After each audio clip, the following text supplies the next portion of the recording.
निवडणुकीमुळे महाराष्ट्राचं आता कुरुक्षेत्र झालंय, कारण युती तुटल्यानंतर भाजपने शिवसेनेला कौरवांची उपमा दिली आहे. त्यानंतर सेनेच्या गोटातनंही भाजपवर जोरदार टीका सुरू झाली आहे. तिकडे आघाडीतही सगळं काही आलबेल सुरू आहे असं काही नाहीये. या सगळ्या घडामोडींवर विधान परिषदेचे विरोधी पक्षनेते धनंजय मुंडे यांना नेमकं काय वाटतंय बघूया. विरोधी पक्षनेते धनंजय मुंडे माझ्याबरोबर आहेत. खूप चांगलं वक्तृत्व आहे त्यांचं आणि सार्कॅस्टिक बोलतात, बघितलं आपण सगळ्यांनी. आणि म्हणून मग ते युतीतलं जे महाभारत आहे ना, ते त्यांच्याकडनंच एक्सप्लेन करून घेतलं पाहिजे. मुख्यमंत्री म्हणाले सगळं धर्मयुद्ध वगैरे, हे नेमकं वेगळं धर्मयुद्ध 21व्या शतकातलं महाभारत जे मी पाहतोय. पूर्वीचं महाभारत हे कौरव पांडवामध्ये झालं होतं. हे कौरवच मी पांडव का मी कौरव याच्यासाठी भांडणं त्यांचे चालू आहेत. शिवसेना आणि भाजपचं हे महाभारत म्हणजे कौरवाच्या आतली लढाई आहे हे स्पष्ट होतं.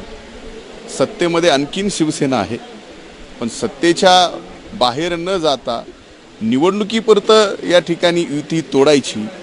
निवडणूक झाली की पुन्हा कल्याण डोंबिवलीसारखं त्यांनी एकत्र यायचं आणि महाराष्ट्राच्या जनतेला फसवायचं. हा धंदा कौरवासारखा या भाजप आणि शिवसेनेवाल्यांनी लावलेला आहे. तुमचे वैयक्तिक मित्र आहेत देवेंद्र फडणवीस, ते मला माहिती आहे पक्षातील, परंतु ते स्वतःला पांडव म्हणतात. तुम्ही थोडं वेगळं अनालिसिस करा. नाही, मी बघा, स्वतःला ते जरी पांडव म्हणत असले तरी ते पांडव नाहीत. हे दोघंही कौरव आहेत. हे दोघंही कौरव जनतेच्या समोरून येऊन दाखवत आहेत की आता आमच्यातला नेमका पांडव कोण आहे. शिवसेनावाले ते म्हणतात आम्ही पांडव, भाजपवाले म्हणतात आम्ही पांडव. नेमका पांडव कोण? आणखीन एक मुद्दा त्यांनी मांडला की उद्धव ठाकरे, त्यांनी काय विश्लेषण केलं उद्धव ठाकरेंचं, त्यांना काय म्हणायचं होतं, युधिष्ठिर म्हणायचं होतं, दुर्योधन म्हणायचं होतं का आजूबाजूला बसलेले शकुनी मामा कोण आहेत काय? तुम्हाला तरी त्याचं पॉलिटिकल अनालिसिस झालं? मला एकूण भाषणामध्ये जे महाभारताचं उदाहरण शेलारांनी दिलं, त्याच्यानंतरची जी धार मुख्यमंत्री महोदयांनी घेतली, मला दोघांचाही संदर्भ लक्षात आला नाही. आणि त्या दोघांचाही संदर्भ लक्षात आला नाही म्हणजे एकूणच या 21व्या शतकामध्ये आत्ता चालू असलेल्या कौरवामध्येच मी पांडव का मी कौरव याच्या लढाईमध्ये नेमके पूर्णपणाने कोण कौरव कोण पांडव कोण शकुनी मामा हे संबंध भरकटलेलं आहे.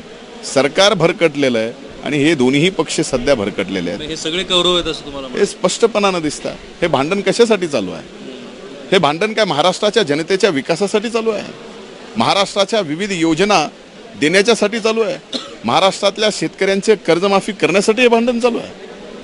हे भांडण फक्त सत्तेच्या वाटासाठी चाललं आहे की महानगरपालिकेमध्ये जागा आमच्या किती आणि तुमच्या किती याच्यासाठी हे भांडण झालेलं आहे. हे भांडण काय महाराष्ट्रातल्या कर्जमाफीसाठी जर झालं असतं तर आम्ही या दोघांनाही या ठिकाणी पांडव म्हणून घोषित केलं असतं. हे भांडण जर महाराष्ट्रातल्या शेतकऱ्यांच्या हमीभावाच्या संबंधित वाढ करण्यासाठी झालं असतं तर आम्ही दोघांनाही या ठिकाणी पांडव म्हणलं असतं. पण हे भांडण सत्तेच्या वाटेसाठी आहे म्हणून हे कौरव आहेत. पण मग मला एक असं दिसतं, म्हणजे महाराष्ट्रालाही दिसतं आणि जे पॉलिटिकल अनालिसिस करतात त्यांनाही दिसतं की त्या पांडवांना, जे स्वतःला पांडव समजतात, त्यांना तुमचा टेकू आहे म्हणून ते तसं सगळं करतात. नाही, एक मिनिट, पहिल्यांदा आमचा कसलाही टेकू जे सोकॉल स्वतःला पांडव म्हणतात त्यांनाही नाही आहे आणि ज्यांना ते कौरव म्हणतात त्यांनाही नाही आहे. असं कसं?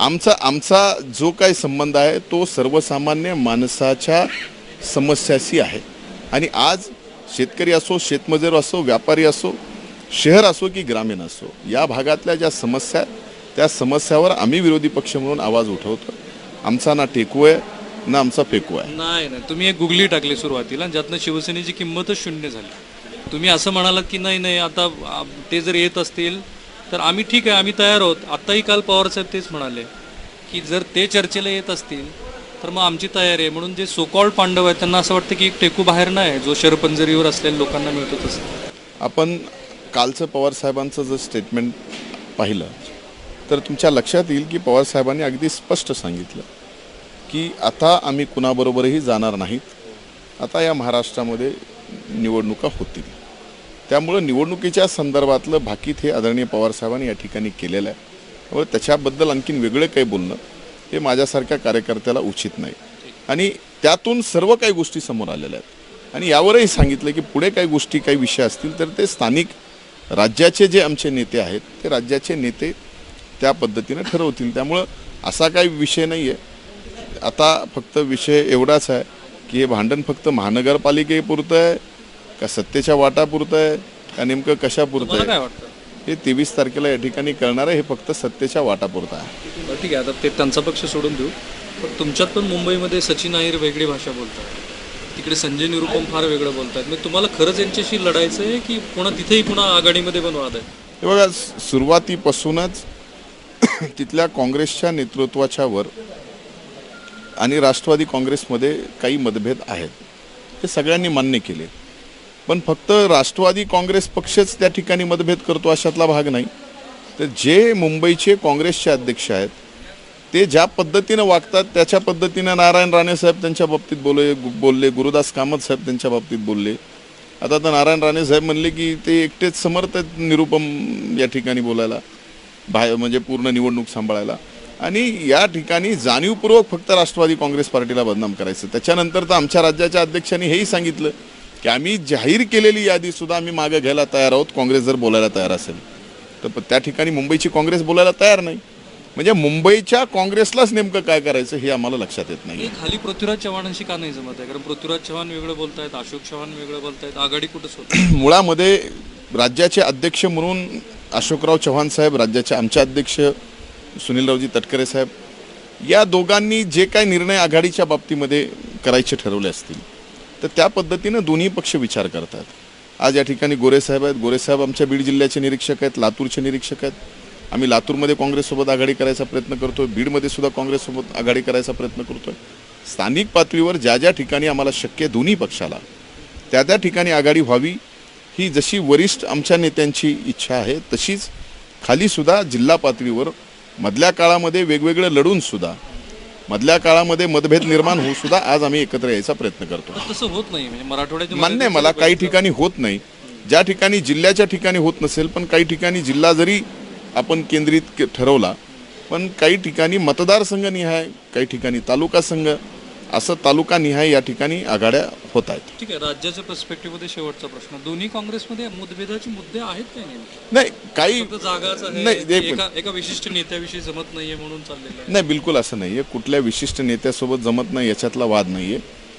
मधल्या काळामध्ये विधानसभेच्या निवडणुकीनंतर आणि त्याच्या अगोदरही मधल्या काळात ज्या ज्या वेळेस निवडणुका झाल्या बऱ्याचदा एकत्र झाल्या, बऱ्याचदा वेगळ्या झाल्या. म्हणजे ज्यावेळेस सत्तेमध्ये काँग्रेस आणि राष्ट्रवादी एकत्र होती पण स्थानिक पातळीवरच्या निवडणुका, नगरपालिका, नगरपंचायत, पंचायत समिती, जिल्हा परिषद या बऱ्याच ठिकाणी काँग्रेस आणि राष्ट्रवादी त्यावेळेसही वेगवेगळी लढली. आत्ताही तीच परिस्थिती आहे. पण आत्ता जाणीवपूर्वक आम्ही सगळेजण एकत्र यायचा प्रयत्न करतो. त्याच्यात समस्या कुठलीच नाही आहे. पण आता बऱ्याच ठिकाणी प्रत्येक मतदारसंघामध्ये तिथल्या स्थानिक कार्यकर्त्याचा आग्रह असतो, तो आमच्या पक्षाचाही असतो, त्यांच्या प्रक्षाचाही असतो. मग त्यावर कोण निवडून येऊ शकतं याच्यावरती मग दोन्ही पक्ष उमेदवार कुठला दिला पाहिजे हे ठरवून त्या ठिकाणी आघाडी होण्याचा प्रयत्न होतो. चला, thank you so much. Thank you. Thank you. तर हे होते धनंजय मुंडे आणि चारही पक्षातलं जे महाभारत आहे ते त्यांनी खूप विस्तृतपणे आपल्याला सांगितलं. कॅमेरामॅन काकासाहेब कांबळे, मी राहुल कुलकर्णी, ABP माझा, उस्मानाबाद.